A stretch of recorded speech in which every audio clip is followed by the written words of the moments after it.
Have you ever had that feeling, maybe late at night, where you just look at the clock and feel this panic, this deep down feeling that there's just not enough time for all the things you want to learn and do and be? If that sounds even a little bit familiar, you're going to want to stick around for this. You know that old saying, jack of all trades, master of none? Does it ever feel like it was written just for you? Like it's this heavy weight you're carrying around in a world that seems to be obsessed with hyper-focus and specialization? I mean, what does your life look like right now? Do you have like 20 plus browser tabs open, each one a completely different rabbit hole? You've got sourdough tutorials next to deep dives on quantum physics.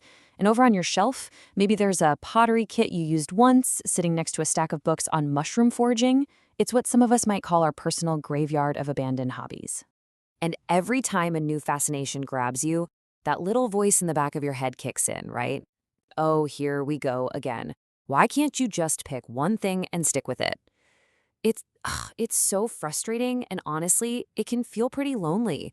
But here's the thing. What if we've been asking the wrong question this whole time? What if this isn't a flaw? What if jumping from passion to passion isn't a weakness, but actually your greatest superpower? So let's try on a new identity. Let's talk about being a pattern weaver. See, the world keeps telling us to find one spot and dig a deep well, to become a specialist. But what if your mind was never wired for digging?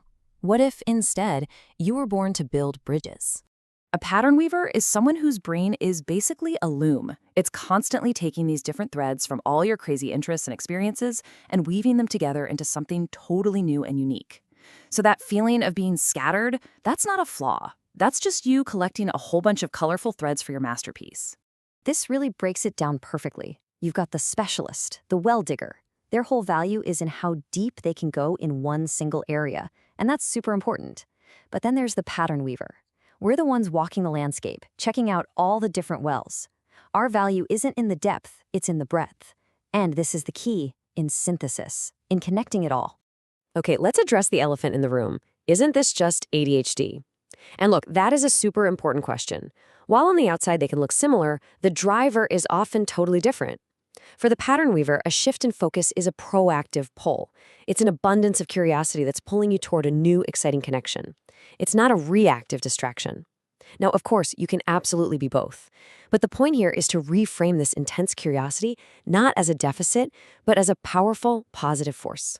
So why does all this matter so much, especially right now? Well, because we are entering an age where this way of thinking isn't just useful, it's becoming a genuine superpower. Seriously, the tables are turning. If you want a perfect example, just look at Steve Jobs. He drops out of college and, pretty much on a whim, decides to audit a calligraphy class. A beautiful, but by all accounts, a completely useless skill for a tech guy, right? Well, fast forward a few years, he's designing the first Macintosh computer, and bam! He connects that useless dot from his past. He weaves those artistic principles into computer engineering, and he gives us the beautiful fonts we all take for granted today. That wasn't a specialist digging deeper. That was a pattern weaver building a bridge. For the last 100 years or so, the world has rewarded specialization, first in the industrial age, then in the information age. But that's changing.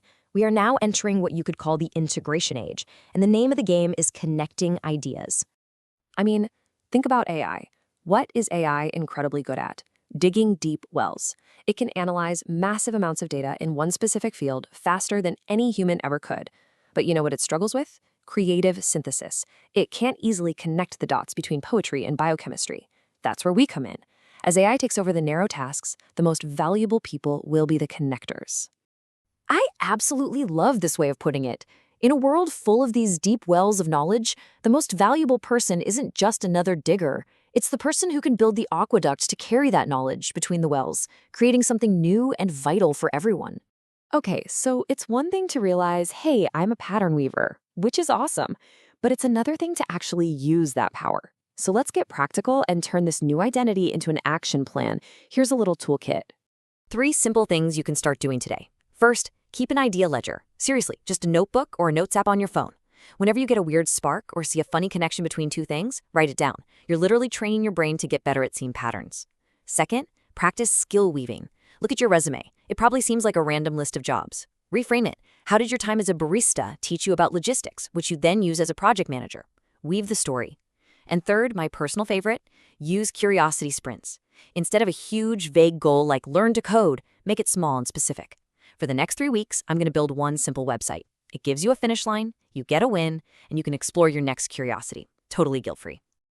All right, let's land the plane here. It's time to change your vocabulary. Your mind isn't scattered, it's interconnected. Your career path isn't chaotic, it's connective. And you have to stop apologizing for how your brain is wired. We all grew up hearing that saying, right?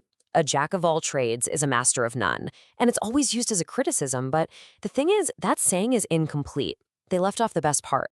A jack of all trades is a master of connection. A master of connection, a master of synthesis, a master of seeing the big picture that the specialists, deep down in their wells, can so easily miss. So, that graveyard of abandoned hobbies we talked about at the beginning? It's not a place of failure, not at all. It's a garden. It's the rich, fertile soil where your greatest, most unique innovations are going to grow. Every one of those so-called abandoned projects was just you adding more amazing nutrients to the soil. So own your loom. Cherish all those weird, colorful threads you've collected, and be proud of your unique tapestry. I'll leave you with this. What 2 seemingly unrelated threads are you most proud to have in your tapestry? Think about it. Now go connect some dots.